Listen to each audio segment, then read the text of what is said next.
Hello and welcome back to my modded F125 series. We're here for part 13 at Singapore. Another street circuit. The last street circuit we did was all the way back in Monaco for part 5, and that was actually quite entertaining. But you see in the background there's been a lot of actually upgrades to the car, which is definitely good. We've got 5 coming this weekend, which is definitely massive for us. I don't know how long that's been in the making, but you see for the race it's actually going to be a mix of rain going to be joining us in the race. I don't know how soon it's going to be. It's definitely going to throw a mix in, obviously, for our qualifying, trying to get a decent position now, obviously. But definitely some rain at a street circuit I've not had in a long time in an F1 game, so it's definitely going to be interesting to see transforming weather to try and see maybe where we can do a surprise strategy or something. But you see, obviously, I went through a bit wider through in the first sector, through turn 2 and 3, and obviously that compromised my lines. That's definitely going to cost us a bit of time. Now, coming through obviously a bit further than the lap, you see that Charles Leclerc actually sets the fastest lap, obviously, of the qualifying session so far. So hopefully he's actually the base target so far, obviously, for P1. Obviously, we come through the final bit of our qualifying lap, we try and cross the line. It's going to be a decent P7 ahead of Gasly, but we come back in the box. We're no team in the top 10, but you see that Esteban Ocon in P5 and the Haas doing very well. And you see that Charles Leclerc obviously still near the front. That's good for him, obviously, for his title battle against Max Verstappen. His title rival Oscar Piastri is a little further back now, with about 53 points ahead behind Max Verstappen. So obviously now we're on the second qualifying lap. We're trying to do a lot more improvement, a lot more smoother and cleaner, obviously, through that first sector to gain us through.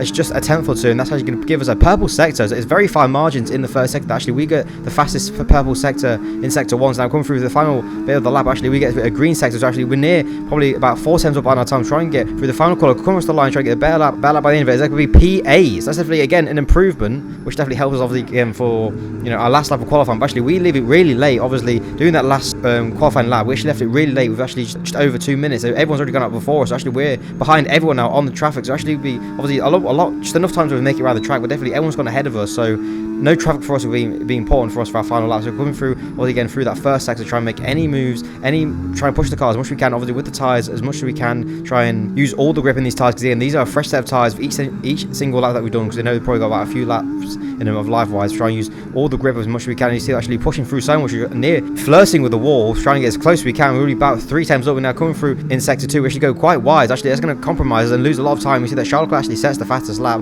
so he's going to go quickest yet again as we come through the final corner, across the line. It's going to be P13, which is a little disappointing. I think that lock-up and that going wide and in the hairpin definitely cost us quite a lot. But you see that Charles Leclerc takes pole ahead of his 2 title rivals, Oscar Piastri and Max Verstappen, which is definitely good for him. But you see that George Russell in P4 and Yuki Tsunoda, Max Verstappen teammate, all the way in the Red Bull Ford in P19, which is, I don't understand what's going on with one of the top performing cars, all the way in P19, like no mix of weather, it was just generally just a bad few laps from him, which is really obviously concerning, one for Red Bull Ford, and the chance of Max Verstappen's obviously title fight to have someone obviously in this corner to help him. But coming now obviously into the race again, we have to remind ourselves that actually we have a mixed race coming. Obviously it's dry so far, as you see on screen, which is good for us, but you see obviously it's going to rain further on in the race. So I'm thinking already ahead of myself that strategy wise I'm actually going to opt for just to stay on the medium tire, because I know soft aren't going to last, or are going to be less grippy. Hards I don't really see the point, but I think medium is a good middle ground to go on, because obviously I'm going to go with them until the rain period comes, because that could be between lap 4, between like lap 9.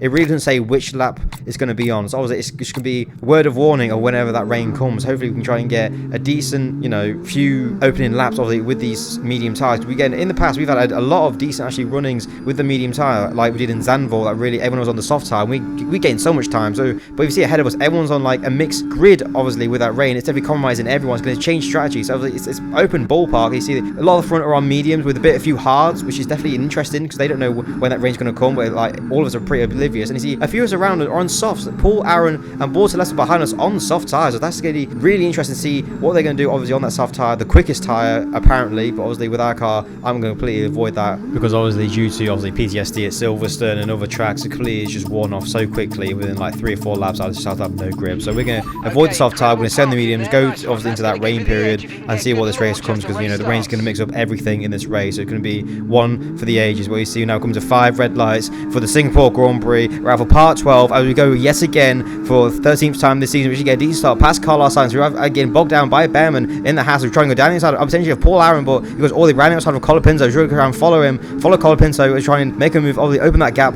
between Paul Aaron. There's been a big contact with Behrman behind us, which obviously I didn't feel that. So obviously I don't know where that came from. We see that Paul Aaron getting a great run past Colapinto, and it's past Colapinto. I have a look down the inside of Colapinto, but I can't make it work. I said Colapinto way too many times that actually he makes a way, just absolutely moves out of the way for us, which actually is really helpful for us. But Paul Aaron on the soft tire making some great moves ahead of us, made about 3 positions. And you see that Alonso and Gasly side by side trying to defend us like that. Paul Aaron trying to make a move, obviously on Gasly, trying to help out his Aston Martin Honda teammate, trying to help him. But actually we go down the side and trying to make a move on Paul Aaron. Obviously that gap obviously opened up for us. So we trying to take advantage of that gap, trying and push on to catch on the back of Gasly. And I'm not sure if you noticed, there actually been one bit of a thing that I actually missed from the episode, and that's replays. Because when I was actually filming this and recording this, actually the whole replays that I actually filmed actually got corrupted, so I can't show any of the replays, any of the battles going on other on track, which is a bit of a shame. But I will say now, my race definitely is not boring at all. It's not dull at all. I was trying to still lash on the back of Gasly, try and make a move, try and follow him, and see that Charles Leclerc actually still leading this race. But actually, again, it was just annoying a bit because obviously I didn't get to have that replay to show you what's going on in the race, but I still have obviously the footage from the race, which definitely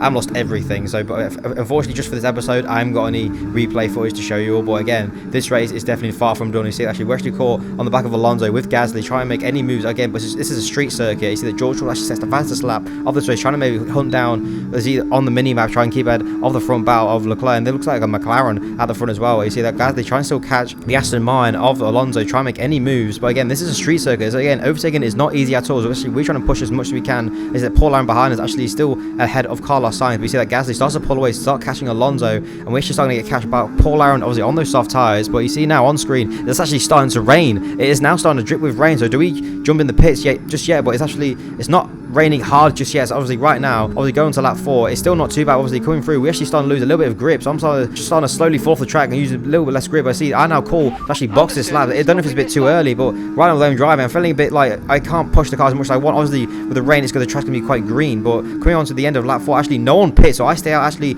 against what I said to my team about boxing. So actually I'm going to have to make the call to stay out obviously on track, because if no one is pitting, I wouldn't be the only one to pit too early, to the point where obviously that I'm in a vulnerable position where I could lose positions, obviously not having, the right tyre at the right time. We see it now. Carlos Sainz actually starting to catch me. He's actually got past Paul Aaron. You see that Gasly ahead of us. He's actually trying to catch Alonso, still ahead of him as we come through all the final lap, onto lap 5, onto lap 6. We have a massive moment that's cost a lot of time, even more time to Gasly. Now Sainz is catching us. He's just right on the back of us now. So obviously he's having a bit of a grip time now of trying to catch us. He's feeling a lot more comfortable obviously within the car. He's now coming onto obviously one of the main straights of overtaking opportunity. Obviously they're coming down. It's very simple, just ERS and DRS. DRS is still open obviously with this rain. It makes it very simple just for him. Obviously as he gets past us, we make it a bit of a mistake. Again, trying to stay on the track as much as we can. The Sainz is still trying to catch Gasly now. So the end of that lap, he's got a lot of pace. He's obviously opened up a second and a half just by us trying to catch Gasly. So he's got a lot more pace obviously with his car under him. So again, where you say obviously with the rain period, a lot of people say that actually equals a lot of with the car differences. But obviously with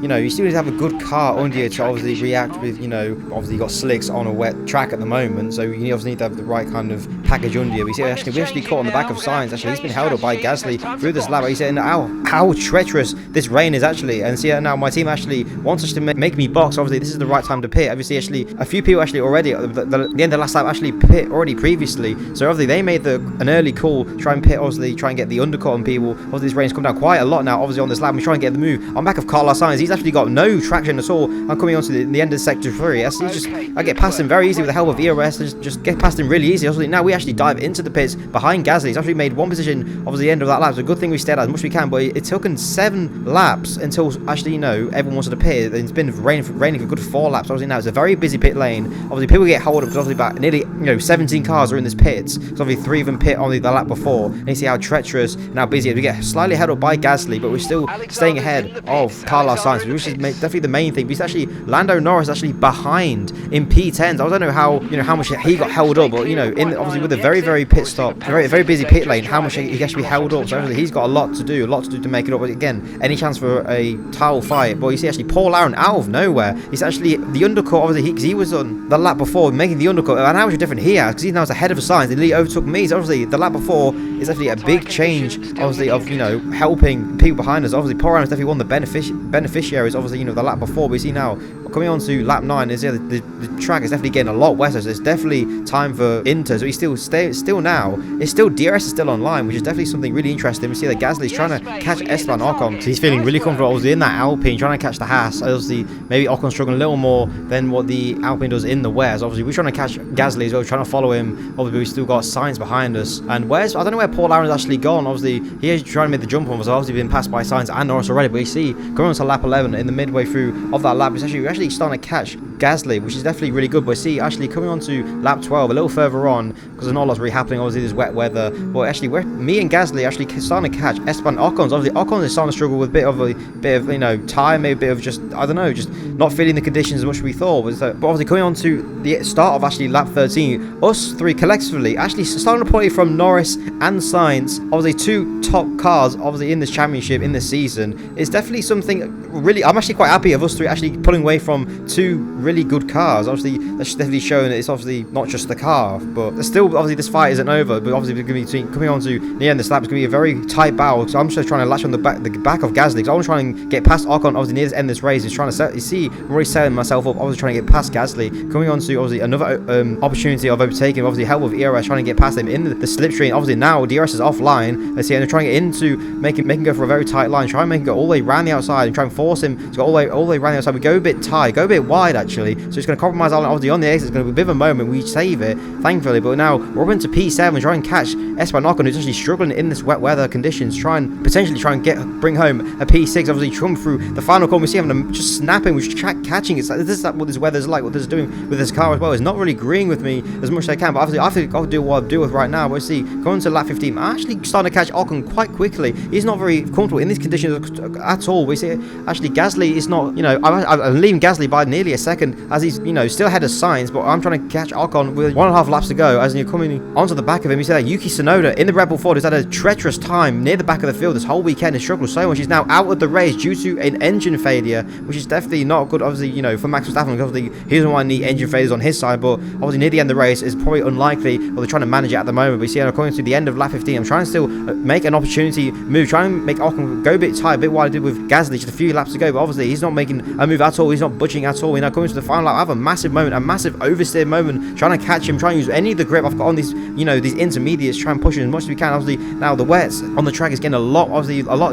heavier, so obviously be a bit careful. I can't push as much cars as much as I can, obviously on slicks, obviously, but obviously it wasn't as bad a wet circuit as it was obviously, you know, a few 5-6 laps ago, so I have to be a bit careful trying to get past Ocon. Again, it's not easy around a Singapore circuit, very close and very confined area, so I have to be very big thinking of where I'm going to make my overtake position. We see that already one of our opportunities to overtake is already gone. Obviously coming into that one main straight in sector 1 has already gone. I wasn't really close enough through that first sector. I lost a bit of time, but now coming through again, another opportunity. I looked about making a move, but I kind of saved it in my battery. Coming on to, I'm thinking way ahead here, about 3-4 corners that I can potentially use the ARS that I'm saving right now. I see that Ocon's actually saving his deployment as well, trying to defend against me, that I'm going to use it on the way I overtook Sainz and Gasly, coming down that straight into the chicane, obviously right before any last opportunity that Ocon can try and make a defense on me. So you see, I'm coming into the back of him, that I nearly hit the back of him. I actually lock up, but you see, Charles actually wins the race. I'm losing a lot of time, and now this is my final opportunity to try and make a move on Esteban Ocon. If I can lunge a move from this far back, but obviously I'm running out of energy, I'm running out of ARS, I can't make any more moves, as that mistake is going to cost me massively. Is now coming through the final chicane that Ocon is just out of my reach, just literally so close. You see, Gasly actually on the back of me now. I try and make any force of error, trying to make an Ocon, but obviously it's going to be just too much. That Ocon claims his P6. I'm going to finish P7 as that mistake just cost me as I locked up and nearly went into the back of him. Thankfully I didn't make contact, but it was so fine margins so that I didn't make contact, but thankfully I did not make any contact. I'll break my phone win. They could have been a lot worse, but bringing home P7 in a very treacherous, changeable conditions at Singapore is definitely really good. The Charles Leclerc wins at Singapore ahead of Max Verstappen and his two title rivals, which is definitely good for Charles at this weekend. But again, I thank you guys for watching this race. It's been a bit of a different one because again, replay and some of the footage got corrupted, so I can't even show the standings either, but I'll show the standings in a minute because I got them off camera after I realized it got corrupted. But yeah, it's been a really good weekend, a different one, not just because of the footage wise and editing, but definitely a very good wet race on a circuit. I think it was definitely I was so locked in through the last 5 laps trying to catch Gasly and Ocon. Like, it was some of the, I think, the best racing I think for me wise, I'm not battles, but I think just focusing on where I need to be and just like taking my time, thinking ahead, like actually thinking what I'm going to do. Like, 'cause I was going to make the move on Ocon. If I didn't make that mistake, I would have made the move on Ocon with help of ERS and, you know, slipstream. But because of that mistake, literally the last corner I was about to do it cost me. But, you know, that is the fine margins it is with this game. But obviously, you see the standings on screen. Max Verstappen still leads ahead of Charles Leclerc by only 15 points. Head of Oscar Piastri's got a bigger gap now, but you see, it's starting to get very close to the top. But you see, on the constructors, is actually still 26 points ahead of Ferrari and McLaren. So it's definitely still close for either of the titles it could be. But this, guys, has been part 13 at Singapore. And I hope you guys have enjoyed. I'll see you guys in the next one. Obviously, with actual replays in the next one. Peace.